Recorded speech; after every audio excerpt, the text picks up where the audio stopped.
Okay all dear my friends, আজ আমরা section B থেকে 140 পেজে যে সেটটা রয়েছে অর্থাৎ সেট 4 একে বলা যেতে পারে, এর আমরা 1, 2, 3 নম্বরের যে প্রশ্নগুলো রয়েছে এই পার্টে 1, 2, 3 নম্বরের প্রশ্নগুলো করব এবং পার্ট 2তে আমরা 4 নম্বরের প্রশ্নগুলো করব। ওকে, এবার দেখো প্রথম যে প্রশ্নটা বলেছে সেই প্রশ্নতে আমি চলে যাই। কি বলেছে? ত্রৈমাসিক পর্বের চক্রবৃদ্ধি সুদের ক্ষেত্রে চক্রবৃদ্ধি সুদ ও সরল সুদের সমান থাকে। কখন সমান থাকে? যেহেতু ত্রৈমাসিক বলেছে, সুতরাং এই ক্ষেত্রে কিন্তু 3 মাস পরে চক্রবৃদ্ধি সুদের ক্ষেত্রে কিন্তু সুদ আবার আসলের সঙ্গে যোগ হয়। এরপরে যখন আবার সুদ যখন আমরা বের করব তখন কিন্তু সুদের পরিমাণ বৃদ্ধি পাবে। সুতরাং 3 মাস পর্যন্ত সরল সুদ এবং চক্রবৃদ্ধি সুদ কিন্তু সমান থাকে। তাহলে এখানে যে উত্তরটা হবে সেটা 3 মাস। 3 মাস সি নম্বর দাগিয়ে নাও, একের সি, একের সি। ওকে, এবার 2 নম্বরে যাচ্ছি। দেখো, আর যে অঙ্কটা বোঝানোর দরকার হবে আমি অবশ্যই এখানে করে দেবো এটা, এবং প্রত্যেকটা অঙ্ক করে দেবো, এটা একদম ইজি। এবার দেখো, এ আর বি এর মূলধনের অনুপাত দেয়া আছে, তাহলে লাভ্যাংশ বণ্টিত হবে যে অনুপাতে, সেটা হলো এখানে দেখো 2/3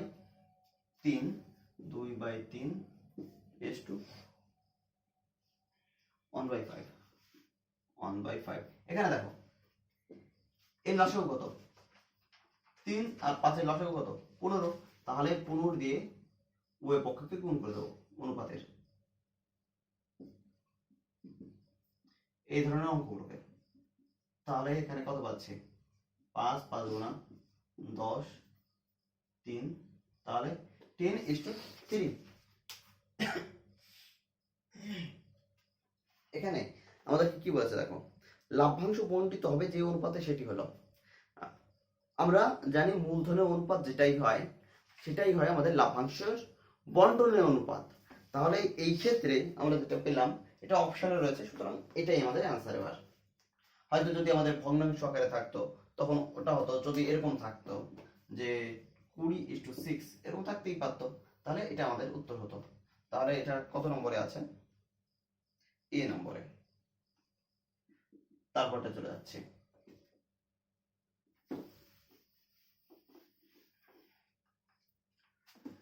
দেখো তারপরে যে প্রশ্নটা রয়েছে সেটা কি বলেছে? 3 নং, এ বি এর অনুপাত দেওয়া আছে, a প্লাস বি আর a মাইনাস বি এর মান বের করতে বলেছে। তাহলে a is to b equal to 1/2 is to 1/3 এরকম দেওয়া আছে সম্ভবত। হ্যাঁ, এবার দেখো এক্ষেত্রে অনুপাতকে ভগ্নাংশ থেকে আমরা স্বাভাবিক সংখ্যায় নিয়ে আসি, তাহলে এখানে 1/2 ইন্টু 3 দুগুণা 6, অর্থাৎ এদের লসাগু 6, তাই দিয়ে গুণ করে দিলাম। এবার তাহলে 3:2, অর্থাৎ একে দিয়ে একে কেটেছি, তাহলে 3 হয়েছে, একে দিয়ে একে কাটলাম, তাহলে 2। ক্লিয়ার? তাহলে 3:2। এবার দেখো,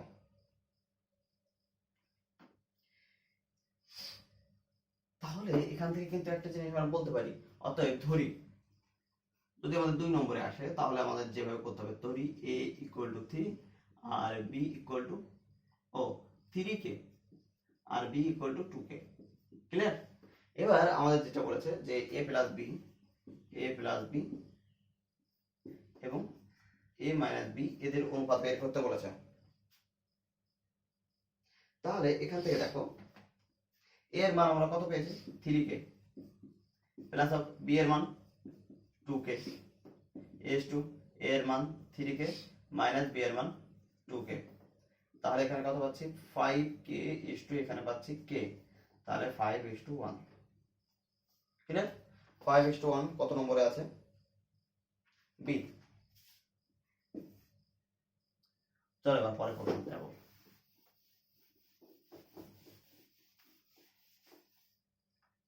পরে যে প্রশ্নটা রয়েছে সেটা হলো এই যে একটি এবিসিডি একটা বৃত্তস্থ ট্রাপিজিয়াম, আর আমরা জানি বৃত্তস্থ ট্রাপিজিয়ামের অর্থাৎ বিপরীত, একজোড়া বিপরীত বাহু সমান্তরাল কিন্তু সমান নয়, কিন্তু যে দুটো বিপরীত বাহু সমান্তরাল তাদের বাদ দিয়ে অন্য যে বিপরীত দুটো বাহু আছে তারা কিন্তু অবশ্যই সমান হয় বিপরীত ট্রাপ অর্থাৎ বৃত্তস্থ ট্রাপিজিয়ামের ক্ষেত্রে।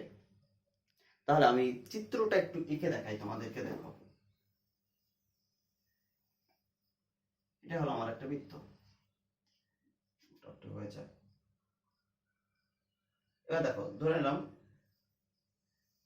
এই বাহু আর এই বাহু এরা সমান্তরাল, অর্থাৎ এখানে কি বলেছে দেখি আমি, এখানে বলেছে এ বি আর বিসি, কই গেল, A B R C D সমান্তরাল, তাহলে এটা এ বি সি ডি সমান্তরাল। আর এখানে বলে দিয়েছে AD equal to A B C D, C D, AD equal to 6 সেমি। ওকে, তাহলে বিসি ইকুয়াল টু কত, অর্থাৎ ট্রাপিজিয়ামের বিপরীত বাহু। দেখো এই বাহু দুটো এরা সমান্তরাল বাহু, সমান্তরাল বাহু কখনো সমান হয় না ট্রাপিজিয়ামের ক্ষেত্রে। ওকে, কিন্তু এই যে বিপরীত বাহু রয়েছে অন্য দুটো, এরা কিন্তু বৃত্তস্থ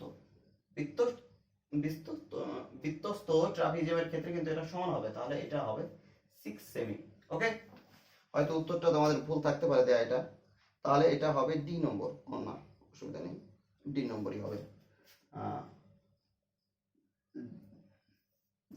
ওকে, চলো এবার পরের প্রশ্ন আমরা চলে যাব।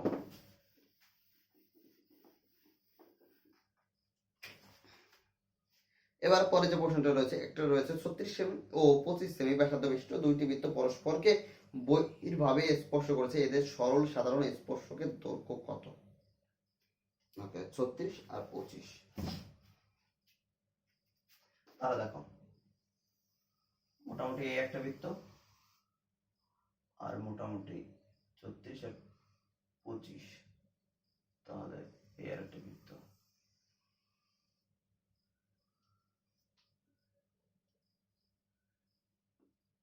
দেখো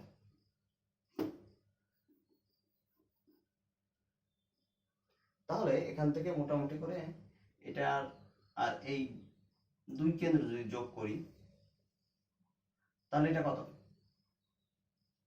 এটা হলো 36 আর এটা হলো 25, তাহলে যোগ করে দেখি 25 প্লাস 36 ইকুয়াল টু 161। ওকে ওকে, আর এদের একটা সরল সাধারণ স্পর্শক রয়েছে, অর্থাৎ এইভাবে চলে গেছে। ওকে, এবারে এই স্পর্শকের এখান থেকে আমরা যোগ করলাম, এটাকে যোগ করলাম, এখান থেকে এইভাবে যোগ করলাম, ক্লিয়ার? এইদিকে যোগ করলাম আর এইদিকে যোগ করলাম। এবার দেখো এই কোণটা কত, 90 ডিগ্রি, এই কোণটা 90 ডিগ্রি। ওকে, এবার আমরা একটা কাজ করতেই পারি, যে এই যে বাহুটা রয়েছে এই বাহু সমান, অর্থাৎ ও ও ড্যাশ এর সমান্তরাল করে এখান থেকে এদিকে একটা বাহু টানতে পারি। ওকে, তাহলে এটা কি হলো, এটা হলো একটা, দেখো এটা ভালো করে বুঝে নাও, যে এটা হয়তো চিত্রের জন্য ভালো বোঝা যাচ্ছে না, যদি এরকম চিত্রটা হতো,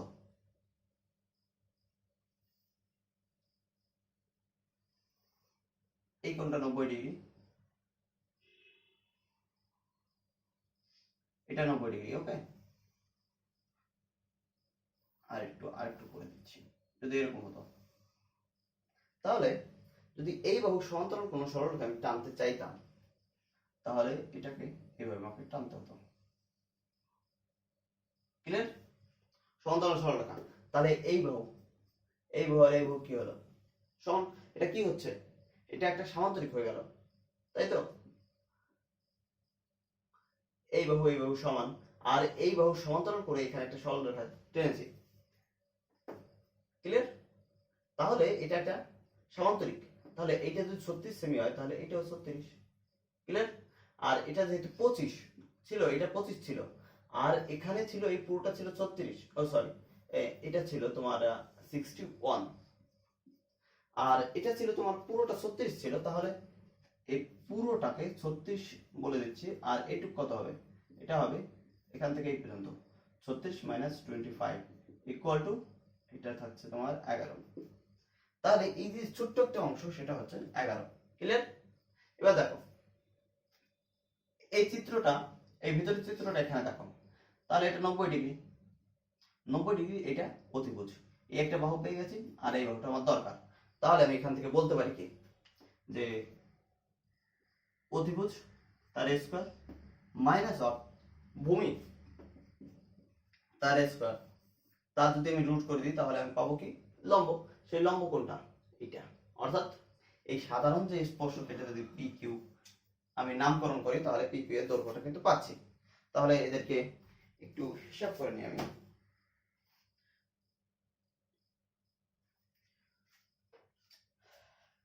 দেখো 61 তার হোল স্কোয়ার হচ্ছে আমার 3721, আর 11 তার হোল স্কোয়ার হচ্ছে 121, তাহলে এটাকে যদি কাটি তাহলে 3600, তাহলে 60 সেমি। তাহলে যদি সাধারণ যে স্পর্শকটা পেলাম, এটা হলো আমাদের 60 সেমি। তাহলে এখানে যদি সেমিতে থাকে, হ্যাঁ সেমিতে থাকলে সেমি, আর অন্য একক থাকলে অন্য একক। তাহলে দেখছি এখানে কি একক আছে, সেমি আছে, তাহলে 60, এটা রয়েছে আমাদের বি নম্বরে, 5-এর বি। ক্লিয়ার? চলো এবার পরের অঙ্কতে আমি যাব।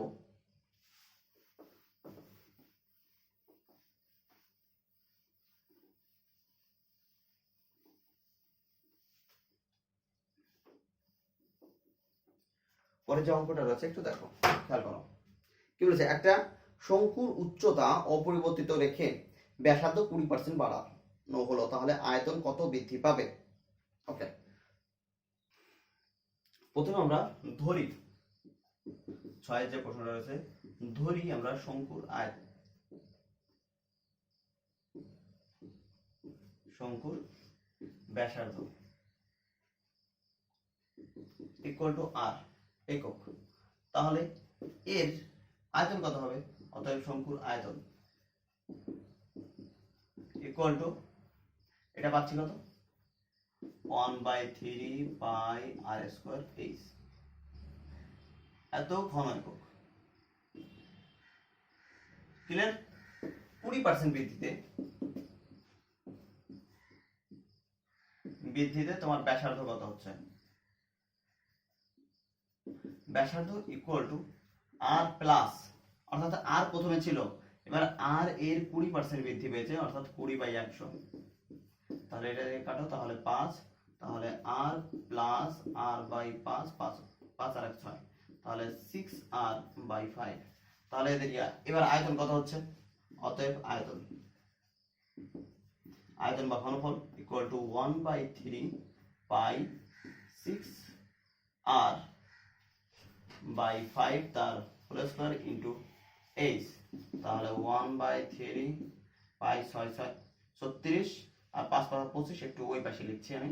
তাহলে এখানে থাকছে আর স্কয়ার, আর এখানে এইচটা এখানে নিয়ে এলাম, 36/25 ডান দিকে লিখে নিলাম।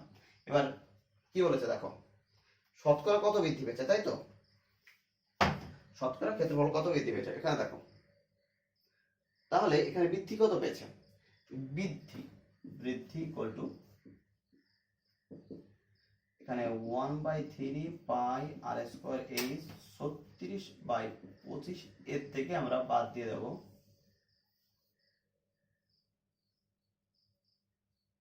1/3 pi r square H.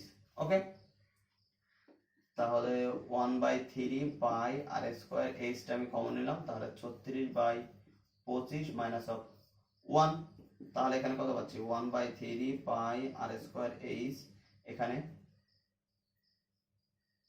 36 minus 25/25, তাহলে উপরে হচ্ছে 11, 1/3 পাই আর স্কয়ার এইচ 11/25।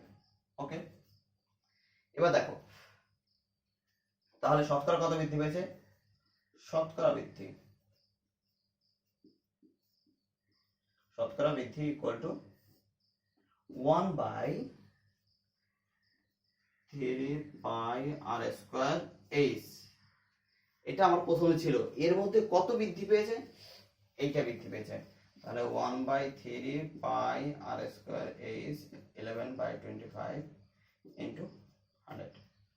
এবার এইটুকু আর এইটুকু পুরো কেটে গেল, আর 25 দিয়ে একে কাটো, তাহলে 4, 4 এগারো 44%।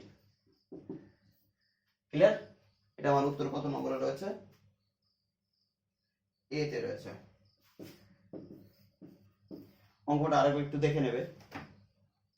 আমার পেয়েছি আমি 44%। ওকে, ক্লিয়ার? আশা করি পুরো ক্লিয়ার হয়েছে।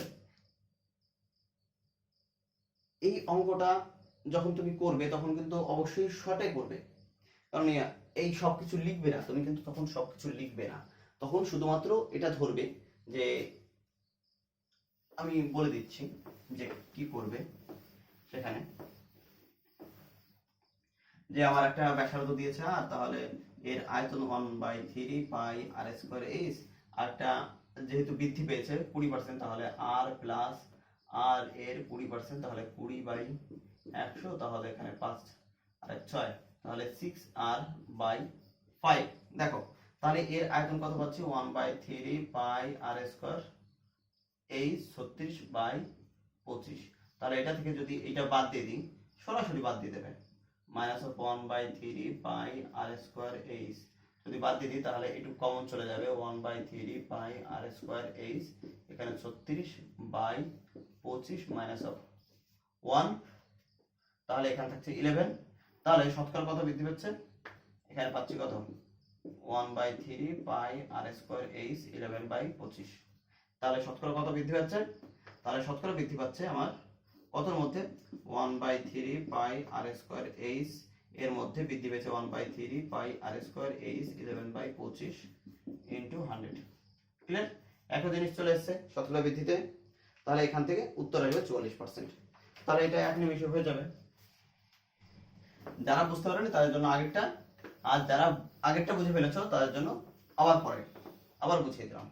এবার দেখো কি বলেছে, আসল চক্রবৃদ্ধি সুদের মধ্যে ড্যাশ সম্পর্ক থাকে। আসল ও চক্রবৃদ্ধি সুদের মধ্যে ড্যাশ সম্পর্ক থাকে, এটা অবশ্যই সরল সম্পর্ক। অর্থাৎ আসল যদি বৃদ্ধি পায় তাহলে চক্রবৃদ্ধি সুদ সেটা আমাদের বৃদ্ধি পাবে, তাই তো? এই কারণে এটা আমাদের সবসময় সরল সম্পর্ক থাকে। তাহলে একের এটা হলো 2, 2 এর 1 সরল সম্পর্ক। এবার 2 এর 2 তে চলে যাব। 2 এর 2 তে কি বলেছে দেখো, x² - 7x সমীকরণটির বীজদ্বয়ের যোগফল ড্যাশ। ওখানে একটু হয়তো কাটা রয়েছে, হয়তো বা তোমাদের যদি প্রিন্টে অন্য কিছু লেখা থাকতে পারে, আমার এখানে প্রিন্টটা ছিল না, এই কারণে হয়তো উত্তরের সাপেক্ষে আমি ওখানে প্রশ্নটা সাজিয়েছি যে x² = 7x সমীকরণটি বীজদ্বয়ের যোগফল কত। এখানে দেখো আমাদের রয়েছে x² = 7x, তাহলে এখান থেকে x² - 7x = 0। এখানে দুটো আমার বীজ বের করতে হবে, এখান থেকে x কমন নিলাম, তাহলে x - 7 = 0, তাহলে একটা x = 0 আর একটা x - 7 = 0, তাহলে x = 7, তাহলে 0 + 7 = কত হচ্ছে? 7। এবার অনেকে আবার এটা করে ফেলে যে x² = 7x আছে, তাহলে x এখান থেকে একটা x কেটে দিলাম, তাহলে x থাকলো x = 7, তাহলে একটা বীজ পাবে আর একটা বীজ পাবে না। এই ধরনের ভুল করবে না, যেহেতু তোমাদের দ্বিঘাত সমীকরণ রয়েছে, সুতরাং আমাদের দুটো বীজ বের করতে হবে। এই পদ্ধতিটা অ্যাপ্লাই করবে। ওকে, তাহলে বীজদ্বয়ের যোগফল পেলাম 7। এবার পরের প্রশ্নতে চলে যাব। √3 - 2 এর এবং এর পূরক করণীর যোগফল হবে। তাহলে দেখো √3 - 2 এর পূরক করণী কি হয়? যে করণীর যার উপরে রয়েছে, আমাদের যার উপরে করণীর চিহ্ন রয়েছে তার সামনে যে চিহ্নটা রয়েছে, অর্থাৎ এখানে প্লাস আছে, তাহলে এর পূরক করণী হবে ওর সামনে শুধুমাত্র মাইনাস। এদেরকে যদি যোগ করি এটা কেটে যাবে, -4। ক্লিয়ার? তারপরে প্রশ্নতে আমি যাচ্ছি। একটি নির্দিষ্ট বৃত্ত অঙ্কন করার জন্য কমপক্ষে ড্যাশ অসমরেখ বিন্দুর প্রয়োজন হয়। তিনটি অসমরেখ, অর্থাৎ এই ধরনের হতেই পারে, অর্থাৎ তিনটি বিন্দু দিয়ে একটা ত্রিভুজ আঁকা যায়, আর ত্রিভুজের একটা পরিকেন্দ্র আঁকা যায়, তাই তো? পরিকেন্দ্র আঁকতে তো তোমরা জানো, সুতরাং একটা ত্রিভুজের যদি আঁকতে হয় তাহলে আমাদের কমপক্ষে তিনটি বিন্দুর দরকার। ওকে, এবারে তারপরে চলে যাই। ওকে, ABC ত্রিভুজের ও পরিকেন্দ্র, তাহলে এখানে বলেছে ও এ বি ইকুয়াল টু 50 সেমি হলে এ সি বি এর মান কত? মানে এরকম একটা বৃত্ত রয়েছে, আর বৃত্তের এখান থেকে এটা আমরা অর্থাৎ একটা একটা ত্রিভুজ এবিসি এর পরিকেন্দ্র রয়েছে ও। এবার ও এ যোগ করলাম, এটা দেয়া আছে আমাদের 50, ও বি যোগ করলাম, এই বাহু সমান, সুতরাং এটাও আমাদের 50। ক্লিয়ার? তাহলে এই কোণটা কত? এই দুটো 100, 100 থেকে অর্থাৎ 180 থেকে যখন 100 বাদ দেবো তখন হচ্ছে 80। ক্লিয়ার? তাহলে এটাকে এই হলো কেন্দ্রস্থ কোণ, আর এটা কি কোণ? বৃত্তস্থ কোণ। তাহলে 80 কে 2 দিয়ে ভাগ করলাম, তাহলে কত হলো? 40। ক্লিয়ার? এই অঙ্কটা বারে বারে করিয়েছি, এই কারণে এবার শর্টে দেখিয়ে দিলাম। তাহলে 40 ডিগ্রি। একবার নিজে একটু বিবেচনা করবে, আগের পাঠগুলোতে আমি করে দিয়েছি, প্রচুর এই ধরনের অঙ্ক ছিল। এবার দেখো,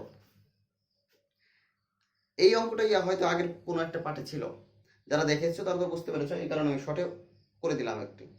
এবারে কি বলেছে? একটি নিরেট অর্ধগোলকের গলিয়ে 4টি নিরেট একই আয়তনে বল তৈরি করা হয়। এবার অর্ধগোলক এবং প্রতিটি বলের ব্যাসার্ধের অনুপাত হলো। ওকে, তাহলে একটা অর্ধগোলক, চলো অর্ধগোলক, এটা আমাদের 6 নম্বর। ধরি বড় যে অর্ধগোলক রয়েছে তার ব্যাসার্ধ আর, আর ছোটগুলোর ব্যাসার্ধ স্মল আর। ক্লিয়ার? তাহলে এই যে বড় যে ইটা রয়েছে তার আয়তন কত ছিল? 2/3 পাই আর কিউব, এটা আমাদের আয়তন ছিল। আর এই ছোটটার ক্ষেত্রে আয়তন কত হলো? 4/3 পাই আর কিউব। কারণ কি? কারণ কিছুই না, এখানে দেখো এটা ছিল অর্ধেক, এই কারণে 2/3 পাই আর কিউব, আর এটা পুরো একটা ছোট ছোট গোল, অর্থাৎ গোলক, ছোট ছোট গোলক। তাহলে এর প্রত্যেকটার আয়তন কত? 4/3 পাই আর কিউব। এদেরকে কখন সমান করব? যখন এর সঙ্গে আমি 4 গুণ করে দেবো। কেন 4 গুণ করব? 4 গুণ করার একটাই 4 গুণ বলেছে তো, আমি আরেকবার একটু দেখে নেব। 4টি নিরেট একই আয়তনে তৈরি করা হলো। তাহলে দেখো, তাহলে এদের যে আয়তন হবে এর সঙ্গে যদি, অর্থাৎ এর একটা আয়তনের সঙ্গে যদি আমি 4 দিয়ে গুণ করি তাহলে কিন্তু এরা সমান হচ্ছে। তাহলে এখান থেকে কি কি কেটে যায়? 3 3 কেটে যায়, পাই পাই কেটে যায়, 2 দিয়ে কে কাটো, তাহলে কত হচ্ছে? 2। ওকে, তাহলে 4 দুগুণে 8, তাহলে r cube equal to 4 of r cube. এই আর কিউব এই পাশে যদি চলে আসে, 4 দুগুণে 8, আর যদি এই পাশে চলে আসে তাহলে একে ভাগ হবে 1 দিয়ে, তাহলে কত পাচ্ছি? এদেরকে কি বলেছে? অর্ধগোলক এবং প্রতিটি বলের ব্যাসার্ধের অনুপাত কত? তাহলে এখান থেকে আমি r/r = 2/1 বলতে পারি। অতএব r/r = 2:1। কেন? এই 2 এর কিউব বাই 1 এর কিউব কিন্তু এখানে ছিল। তাহলে এখান থেকে যখন আমরা ঘনমূল করলাম তাহলে r/r = 2/1। ক্লিয়ার? এবার চলো পরের অঙ্কতে আমি যাব।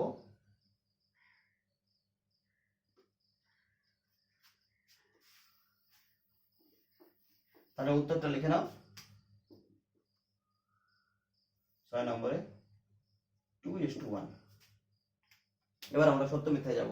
একটা নির্দিষ্ট আসলের উপর সমান হারে সুদ হলে, ওকে, এটা নির্দিষ্ট আসলের উপর সমান হারে সুদ হলে 1 বছরের সরল সুদ এবং চক্রবৃদ্ধির সুদের তুলনায় বেশি, তাহলে এটা কিন্তু ভুল বলেছে। সরল সুদ এবং চক্রবৃদ্ধির সুদ কিন্তু সব সময় সমান থাকে, তাহলে এটা মিথ্যা। 1 নম্বরটা মিথ্যা। এবার আমরা 2 নম্বরে চলে যাই। 100 টাকার x% হারে সরল সুদে x² বছরে মোট সুদ x³ টাকা। তাহলে দেখো সুদ, এখানে সুদ আমরা কি জানি? আয় ইকুয়াল টু আসল ইনটু সুদের হার ইনটু সময়। সময় এখানে আছে x² বাই 100, তাই তো? তাহলে এখান থেকে 100 কেটে দাও, তাহলে থাকছে এক্স কিউব। এবং সেটাই আমাদের বলেছে যে এদের সুদ হয় এক্স কিউব, তাহলে এই 2 নম্বরটা সত্য। ক্লিয়ার? এবার পরের প্রশ্নতে আমি যাব 3 নং। 3 নং এ কি বলেছে দেখো, এত হলে এ বি এর সঙ্গে ব্যস্ত বেঁধে থাকবে। তাহলে দেখে নিই আগে, এখানে কি আছে, a square b square plus upon equal to 2ab। তাহলে মোটামুটি এদেরকে একটু সাজিয়ে লিখি, a square b square minus of 2 into ab into 1 plus of 1 square equal to 0। তাহলে এ বি মাইনাস অফ 1 তার হোল স্কোয়ার ইকুয়াল টু 0। তাহলে a b minus of 1 equal to 0। তাহলে এ বি ইকুয়াল টু 1। তাহলে a equal to 1 into 1 by b. তাহলে এইটুকু কি আমাদের ধ্রুবক, অতএব এ, তাহলে এ এর সঙ্গে বি কি রয়েছে, ব্যস্ত বেঁধে রয়েছে। এটা কিসের সূত্র ফেলেছি, এ মাইনাস বি তার হোল স্কয়ার। তাহলে কি হয়, a square minus of a square minus 2ab plus of b square. তাহলে এখান থেকে দেখো এ স্কয়ার মাইনাস 2, এটা এ আর এটা বি, এ বি আর এটা বি স্কয়ার। ওকে, যদি একটু তুলনা করি এই সূত্রের সঙ্গে, তারপরটা বুঝতে পারবে হয়তো, আশা করি। হয়তো ওখানে হয়তো কারো সমস্যা হলেও হতে পারে, এই কারণে বলে দিলাম বিষয়টা। তাহলে এটা আমাদের কি হচ্ছে, ব্যস্ত হতে থাকছে। তাহলে এটা আমরা বলতে পারি সত্য। 3 নম্বরটা সত্য। এবার আমরা 4 নম্বরে চলে যাই। 4 নম্বরে কি বলেছে দেখো, এ বি সি তিনটি ক্রমিক সমানুপাতে রাখা হলে এবং এ ও সি বিপরীত চিহ্ন যুক্ত হলে, এ ও সি বিপরীত চিহ্ন যুক্ত হলে বি অসংজ্ঞাত হবে। হতেই পারে, দেখি এ বাই বি, তাই তো? কি বলেছে, এ বি সি ক্রমিক সমানুপাতি, যে কোনো একটা সামনে আমরা মাইনাস লাগিয়ে দেবো। হয়তো সি এর সামনে মাইনাস দিয়ে দিলাম, হয়তো এ এর সামনে দিয়ে দিলাম, যে কোনো একটা সামনে। তাহলে এখানে b by minus of c. তাহলে এখান থেকে পাচ্ছি কত, b square equal to minus of a c. তাহলে b equal to minus of root over a c, যা কিন্তু অসংজ্ঞাত, তাই তো? ক্লাস 10 পর্যন্ত এটা অসংজ্ঞাত, এবং এর পরবর্তী ক্ষেত্রে এর হয়তো কমপ্লেক্স নাম্বার দিয়ে মান বের করা যায়, কিন্তু সেটা তোমাদের দরকার নেই। এবার দেখো, তাহলে এটা অসংগত বলেছে, তাহলে এটা সত্য। এবার 5 নম্বরে চলে যাচ্ছে। দেখো, দুটি বৃত্ত পরস্পরকে বহি স্পর্শ করলে তাদের সাধারণ স্পর্শকের সংখ্যা হবে 2টি, যদি বহি স্পর্শ করে। ওকে, বলছে দুইটি বৃত্ত পরস্পরকে বহি স্পর্শ করলে, তাহলে এই একটা বৃত্ত, এ আর একটা বৃত্ত যদি স্পর্শ করে, তাহলে এই একটা স্পর্শক আঁকা যায়, এই একটা স্পর্শক আঁকা যায়, আর এই একটা সাধারণ স্পর্শক আঁকা যায়। তাহলে কয়টা স্পর্শক, 3টে। তাহলে এখানে বলেছে 2টো স্পর্শক, তাহলে এটা মিথ্যা কথা বলেছে। এবার দেখো, একটি অর্ধগোলকের ব্যাস এবং সমতলের পরিধির দৈর্ঘ্যের অনুপাত কত? এবার দেখো, অর্ধগোলকের ব্যাস কত, 2r, আর সমতলের পরিধি, সমতল কোনটা, একটা অর্ধগোলক আঁকা হলো, তার সমতল হলো এইটুকু, এটা হলো সমতল। এরিয়া এই কি 2πr। ক্লিয়ার? এতে যদি আমি অনুপাত করি, অর্থাৎ এটা কিন্তু 2πr, এই সার্কেলটার পরিধি। তাহলে দেখো, এখান থেকে পাই তো থেকে যায়, আর কাটবে, তাহলে আর কাটলো, 2 কাটলো, তাহলে 1:π। তাহলে এটা আমাদের মিথ্যা বলেছে, যেটা উত্তর দেওয়া ছিল সেটা কিন্তু নয়। ওকে, যারা আমার সঙ্গে এতক্ষণ ছিল তাদের জন্য একটুই শুধুমাত্র কাজ, কমেন্ট বক্সে একটাই কমেন্ট করো, আই হ্যাভ ডান। যদি পুরোটা বুঝতে হলো, আর যদি কোথাও যদি অসুবিধা হয়ে থাকে তাহলে অবশ্যই জিজ্ঞাসা করো, কমেন্ট বক্স তোমাদের জন্য খোলা আছে, তোমাদের জন্যই সবকিছু করা। আর বন্ধু বান্ধবীদের মধ্যে একটু শেয়ার করে দিও, তাদেরকেও পড়ার জন্য একটু সুযোগ করে দিও। সবাইকে অসংখ্য ধন্যবাদ সঙ্গে থাকার জন্য। আবার দেখা হবে, আবার কথা হবে দ্বিতীয় ভিডিওতে।